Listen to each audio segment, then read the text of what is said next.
Hello, welcome to today's Monday Mum Hack with me, Sabrina. Today I'm going to be talking about 5 things that you can teach your child before they go to school in September. Now, I realise that some parents have already taught these things to their children, but some people might not be aware of what they do need to learn before they start school. So, this is the first of a few videos I'm going to be doing over the coming weeks about how you can prepare your child for starting school, and these are the 5 things you need to teach them to start with. So the first thing is, can they write their own name? This is really important because the child will be given exercise sheets and workbooks to do, and they'll be able to write their own name on the sheets. So if they don't already, you need to start teaching that and make sure that it's legible. And another thing to do with this is when you hold a pen, a lot of children tend to hold it with a fist like this. But you need to get them to learn about pinching the pen.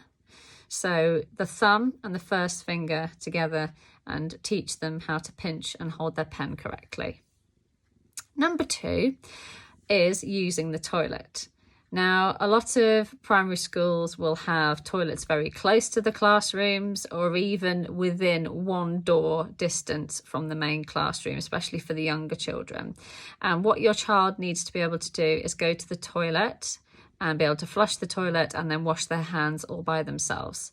This is really important for hygiene reasons as well. Obviously, just coming out the other side of the pandemic, schools are very good at keeping all the hygiene, and they do get the children to wash their hands lots of times during the day. However, they are, unable to assist every single child. So washing their hands thoroughly is something that you need to teach them before they go to school. Number 3 is lunchtime. Can your child use a knife and fork unaided? And if you are sending them with a lunchbox, are they able to open that lunchbox and feed themselves? This is really important because of obviously there's lots of children in the school and they can't go around cutting up everybody's dinner. So it's never too early to make sure that your child is able to do that for themselves. Number 4 is getting dressed and undressed regarding school uniform and other things such as a PE kit. There'll also be options for dressing up and things like that, and your child will need to be able to remove their own school uniform and put it back on after such activities.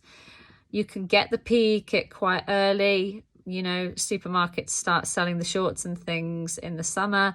So you can get to August, you can get the PE kit, and you can actually practice at home getting your child to take a set of clothes off and put the PE kit back on, and then do it opposite and make sure that they know how to put their uniform on correctly as well. The final thing, number 5, is something that I never did with my son until he went to school, and that is sitting cross-legged on the floor. Now, there'll be story time, group work, assembly. There'll be lots of different reasons why children will be told that they need to sit cross-legged on the floor. And it isn't something that I really do at home due to a posture issue with my musculoskeletal system. I don't tend to sit like that on the floor. So again, it wasn't something that I taught my son. I didn't realise it was going to be so imperative for him to know this. So if you don't already have your children sitting cross-legged at any point, they need to learn that. Most schools will dictate the fact that they need to sit cross-legged on the floor, not on their knees, but they need to be, sat appropriately. So there you go. Those are my the first 5 things that you need to teach your child before they go to school. I'll just recap really quickly. So number 1, writing their own name.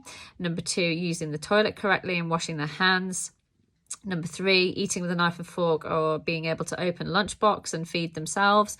Number 4, getting dressed, undressed and redressed after various activities. And number 5, sitting cross-legged on the floor during school hours. I hope you really enjoyed this video, and I hope I've given you some knowledge to take with you today, and I hope you have a fantastic start to your week. This is Sabrina. Have a wonderful day, and thank you for watching me.